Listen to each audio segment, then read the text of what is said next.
Welcome back guys to our value investing channel. I'm sure you have heard about Charlie Munger. Charlie is the vice president of Berkshire Hathaway and it has worked next to Warren Buffett for very long time. So it's one of the most important value investor in the world, and the news is that he bought 19% of his portfolio as a new position, that is Alibaba. It's a really interesting news, even because Charlie is not someone that makes acquisition or sell stock very often, but we are going to see in a while inside its portfolio, and we can see how he is a really long-term investor. So starting from this news, we are going to see the portfolio of Charlie Munger, but we want to study and understand if Alibaba could be a really interesting investment even for us. So we are going to discuss about the business of the company, we are going to discuss about numbers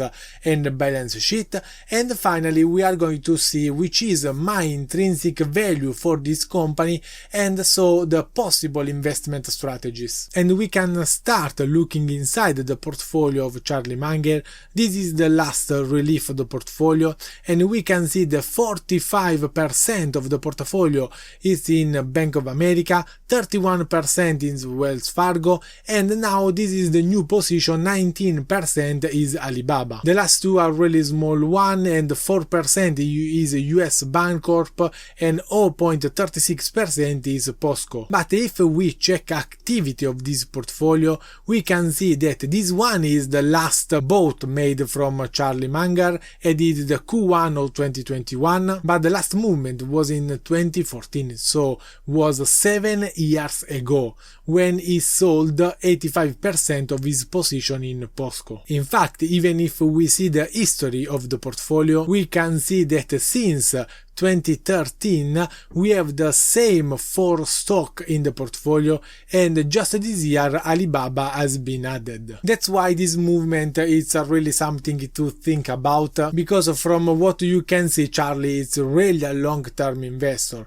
So if he has seen some worth in Alibaba, maybe it's a good idea to check business and intrinsic value of this company. And we are going to start from the analysis of the business of this company, but I want just to remember that you can find just above the link with the playlist with all fundamental analysis that we have done with all other companies. In fact, we make many different fundamental analysis, and all analyses are made from myself or with the international value investing team I'm working with. And on top of it, it's worth to say that Alibaba has been the first position of my public portfolio that you can see by the link just below in the description for a long time. And nowadays is the second position, so I still have a big exposure to this company. But we will see the portfolio just at the end of this video. Let's now continue with the business of the company. We can see that 46%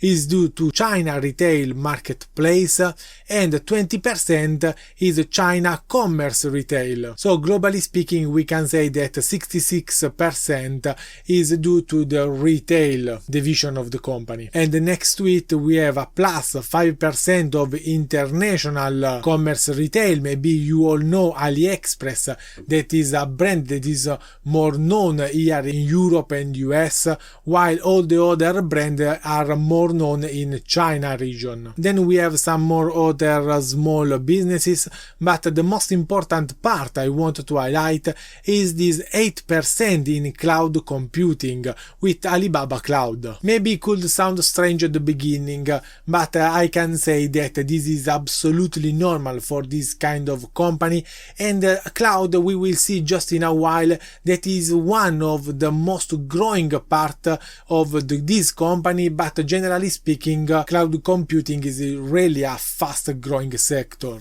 And next to this we have a 4% of digital media as well. If we think about Amazon, that is the more similar things that we have in Europe and US.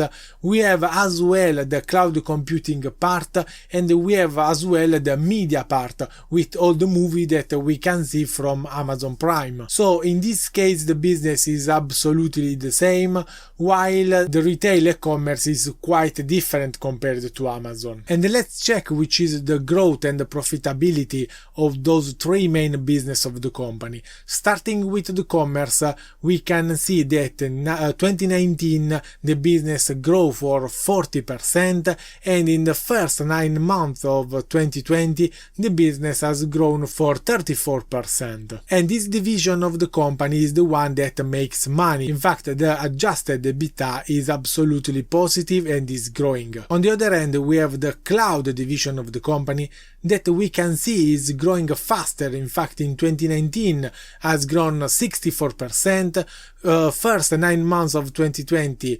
56%, but we can see as this part of the business of the company is losing money every year. So it's a new division, it's a really fast growing, but it will become profitable in the next future. And it's absolutely the same for the digital media.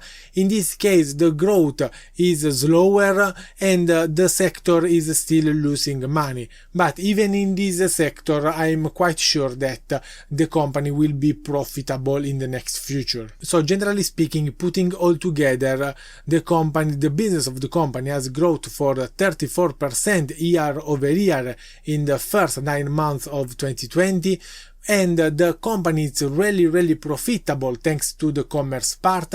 Is quite a negative cash flow from cloud and media, but is not really impacting the profitability of the company. And if we go to check more closely the number of the company, we can see that the revenue are growing around the 50% year over year in the recent past. And I wanted to add that thanks to the pandemic and the growth of the request by e-commerce, number of the people has grown from 122,000 to 252,000 people. So it's really a fast growth for this company. And number of people, according to me, it's a really important metric to consider, because if a company really has a plan to grow, then number of people will increase to support all those plans and to put in place all those plans. And because a company makes a lot of money, we can see that even from the balance sheet side everything is absolutely great.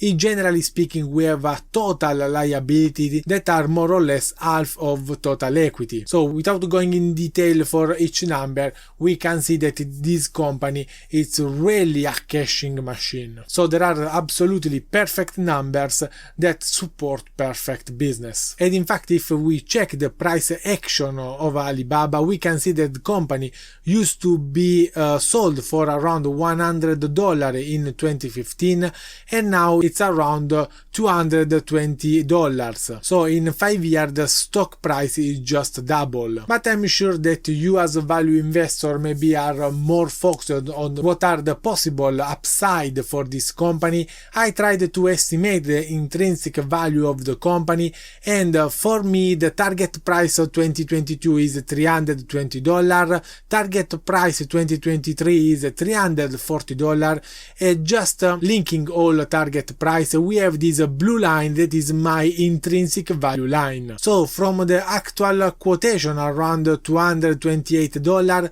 we have a possible upside of 33% compared to the intrinsic value of the company. And if we target to 2022 and then with a price of $320, we have a possible upside of 40%. Let me add that all those target prices are really conservative, because I'm considering as well all the risk related to China business in this moment in time. Because in a normal scenario we can even target this price to $400, that is absolutely achievable. Let me remind that those are just my estimation, so make your own work, your own research if you want really to understand if this kind of business, this kind of investment really fits your portfolio and life life objective, investment objectives. And just in conclusion, I want to show my portfolio because I want to let you know that I am long with Alibaba, and actually in this moment in time is the second position in my portfolio with a total amount of 7.11%. You can see this portfolio by the link that you will find just below in the description, and you can see how this investment in this moment in time I am losing 10% of my investment. So even if the investment could seem great, even if the business could seem really profitable, then when we come to investment we never know how the price of some stock goes, if it goes up, if it goes down. So it makes a really a big difference if you want to trade the price or if you are a long-term investor and then you believe in the company, and maybe, as I'm likely to do, I will buy something more at this price. Everything is up to you. All of us has different strategies, and maybe the same company could fit some portfolio and couldn't fit some other portfolio. So let me know your thought about Alibaba. Let me know your thought even about the Charlie Munger portfolio. And just remember that if you want to see more value investing analysis, you will find the link with the playlist just above. And if you like this kind of content, just smash that like button to support our channel with the YouTube algorithm, and subscribe to the channel so you can see more video about this kind of content. And I'll meet you in the next video.